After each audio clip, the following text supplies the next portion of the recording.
Hello everyone, my name is Deepak and I'm a tax code advisor. We are only a few days away from election and maybe you are wondering at this point, hey, what are both candidates' opinion about taxes? I know there are many other reasons why we pick a candidate. For example, immigration is a big issue in this country. Border security is a big issue. Health is always a big issue. Safety, security, those things are on top of mind for people. So there are many other reasons, but taxes perhaps is a smaller one, but it is indeed an important one. So I'm going to share some of the things that both candidates has talked about. So kind of give you a reminder. You probably have perhaps already read about them somewhere or heard from somebody else, but I think this will be a good, quick, comprehensive review of what their tax policies would look like if they were to be elected. So I'll start off with Trump policies, and then we'll move on to Kamala Harris tax policies, and we'll discuss about this subject matter perhaps in more detail at the Wealth Summit that will be happening on November 10th. So if you have not registered for the Wealth Summit, I strongly urge you to register. If you want to reach out to me and learn more about that, then definitely send me a message on WhatsApp. So let's start out with the Trump tax policies. What Trump is talking about is he wants to really focus more on making America again. He wants to bring manufacturing into this country. And I think most of the things that he has talked about are related to that. For example, he's saying, you know what, let's reduce the corporate tax rate for companies who are manufacturing in the United States. So let's bring it down to perhaps 20% or even down to 15%. Similarly, he talked about, for example, auto loan interest deductions. He's saying, look, car makers who built their cars in the United States, let's give them some benefits and let's drive some more sales towards them. And the way we can do that is anybody who buys a car that is built in the United States, they can get interest deduction on their auto. Now, so I'll talk about both of these policies, kind of give you my opinion on it. Number one, let's start with the corporate tax rate. I like the policy, great idea. I think it definitely can be encouraging for people to do manufacturing in the United States. Concern I have with that policy is, would these companies, if let's say if they're manufacturing somewhere in Asia or somewhere else, more than likely in Asia, and they bring that manufacturing to the United States, will they able to produce the goods at the same price, or would the price increase and pass on to the consumers? So I think Mr. Trump should really do a little bit more research on that and kind of figure out what those numbers are. If somebody has done that math and is perhaps that research is already available, please share it with me. I think that would be a big help. But I am a little bit more concerned that this might actually increase the cost on average Americans. So keep that in mind. Auto loan. First of all, most people who have a business, they are already using auto loan interest deductions. That means it's a business expense and they're able to write it off. So it doesn't really make any difference to them.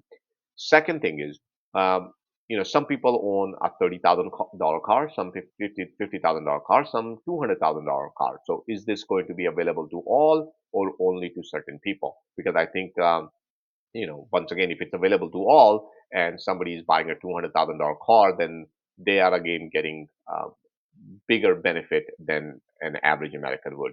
So I would love to see more details on that. But I like the idea that, let's focus on building cars in America.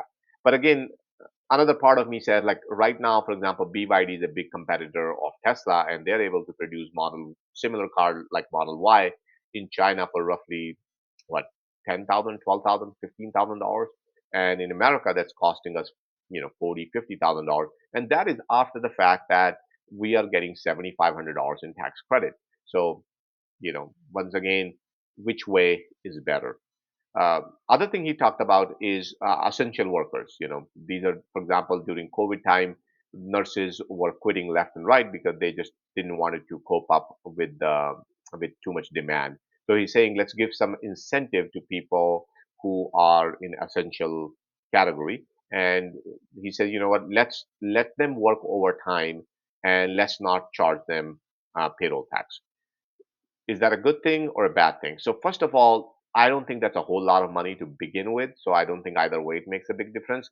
But I don't know if this is going to be enough motivation for these people to show up to work. I think there are other things we can do that kind of gives them better incentives. For example, maybe we can give them a better loan. That would be a good incentive for them. Maybe we can come up with a better health insurance for them, a better retirement plan. I think if we do some long-term benefits for them, I think they will be more inclined to come, especially during the time of crisis. So that's my opinion on that. Other thing he talked about is elimination of taxes on Social Security for retirees and disabled individuals. So once again, most people who are collecting Social Security usually are not paying taxes unless they have other income. So once again, I think that's a political stunt. I don't know how many people that will really benefit. And if people have other income, then why should we eliminate taxes on Social Security to begin with? So I don't get that. He also talked about end of double taxation, but double taxation means that you're living in a different country. Perhaps you retire now and you file that maybe you want to live in Mexico or Asia somewhere, and you get taxed in that host country, but then you also get taxed in the United States. So what Trump is saying is like, look, you're already getting taxed there. Why should you get taxed in the United States? So 2 points here. Number one is that is not actually true. Most people avoid double taxation as long as they're making less than, I think, 126,500. That's the threshold right now. So most people, if they're making less than $126,000, are not subject to double taxation to begin with. Number two, the U.S. and many other countries also have double taxation treaty, so it's not really as big of an issue as it might sound like. But I can understand some people. It's like another loophole in the tax system. That means for some people this can be a great benefit, but many people it might mean nothing. Another thing he talked about is making the Tax Cuts and Jobs Act permanent. So those of you guys who are new to the United States, you might not remember, but actually our tax brackets are a little bit higher than what you're paying right now.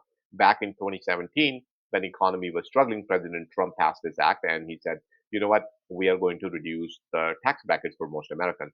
And now he's coming back and saying, let's make that permanent. Again, for American, I think that's a good thing. More money they have, more they can do with that money. But the problem I have with that is our our country is running big deficits. Our country is in a lot of debt. We are adding on almost a couple $1 trillion worth of debt every couple of months. So when I look at all those numbers together, it scares me. How are we going to pay for all that? So I think we should look at everything we can do to reduce that debt.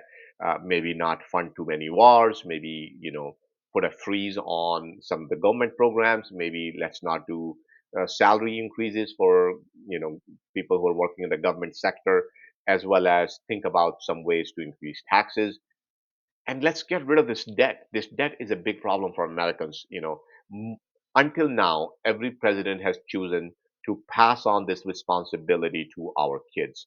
As a parent, I would not like to do that. I don't want my kids to deal with the debt.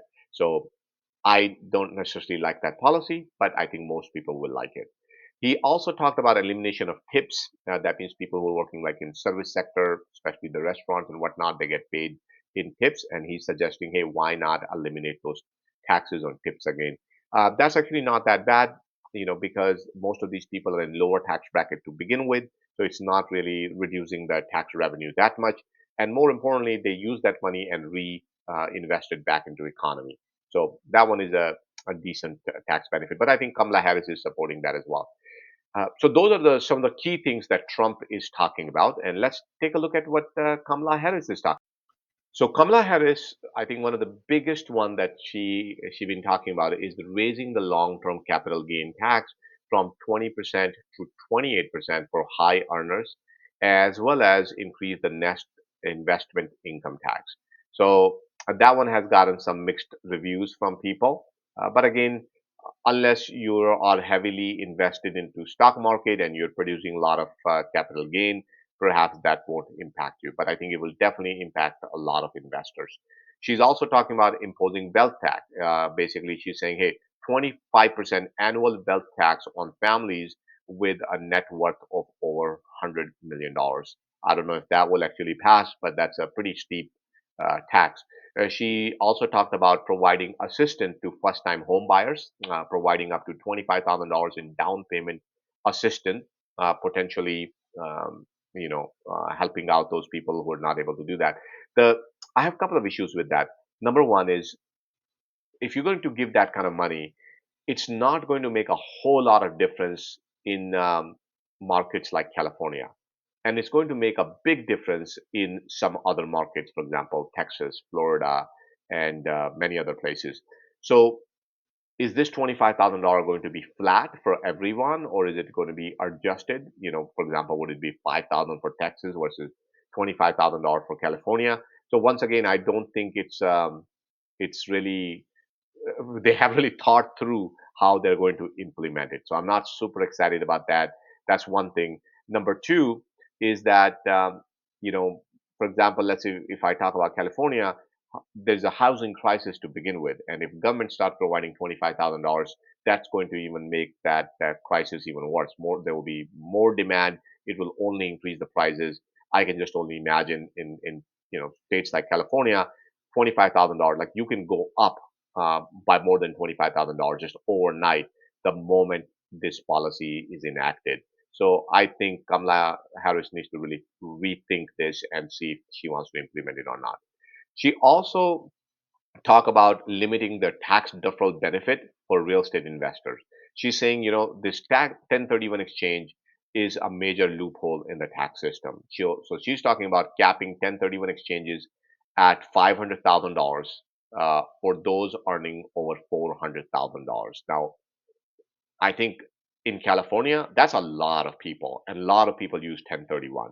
So, and I'm and I'm bringing up California because traditionally California has been a Democratic state, and a lot of people are going to vote the same way this year as well. But look at this one policy. What would that mean to people in California, especially those of you guys who are thinking about doing 1031 exchange? Trump, I said earlier, we're talking about reducing the corporate taxes, but here she's talking about raising the corporate taxes from 21% to 28%. But she wants to give uh, expense deduction for $50,000 for startups. So I think it's interesting because more and more people might still take manufacturing in overseas, but at the same time, this particular policy can help a lot of startup people as well. Uh, so decent benefit for startups. So I like that. She also talked about expanding the child tax credit. So increase the child tax credit to $6,000 for infants and 3,600 for other children. Basically, what she's saying is the younger kids need a little bit more support. There's extra expense on parents, especially those who are in a lower income bracket. I think let's help them out. So I like that policy actually. I mean, I have two kids, and I can imagine some of the people who are not able to afford it. I think this can have a big impact for them. So I'm good that just like Trump, Kamala Harris is also in favor of eliminating taxes on tips. Now, how are they going to do that? So I think that we don't know yet. Which way are they going to do? We don't know. Couple things that I have read online so far about Kamala Harris policies is that she supports for increased IRS funding. She supports more enforcement. She supports more audits. So she likes that kind of power versus Trump want to reduce that. So that's another thing. I don't know how much of that's going to be true, but at least that's the chatter that I've heard online. So those are the major tax policies, and you can see uh, both of them has kind of like mixed thing, right? There, some of it is good for us, some of it's good for somebody else. So I thought, before we vote, we should at least understand these and come up with our own opinion as to what are these tax policies going to mean to us. So I hope you like this information. If you don't mind, please do like, share, and comment, and let me know. If you have any point of view, if you agree, disagree, or you think it's going to be something else, please tell me if I miss something. Maybe because there's so many conversations happening around election time. So if I miss something, please do remind me. Thank you so much for spending my time with you, and I'll see you guys soon, hopefully at the Wealth Summit. So once again, if you have not yet registered, please register. It's going to be a wonderful day. I cannot stress enough to come there. I think it's in one day you can learn so much from this event. So please do come. I'll see you soon.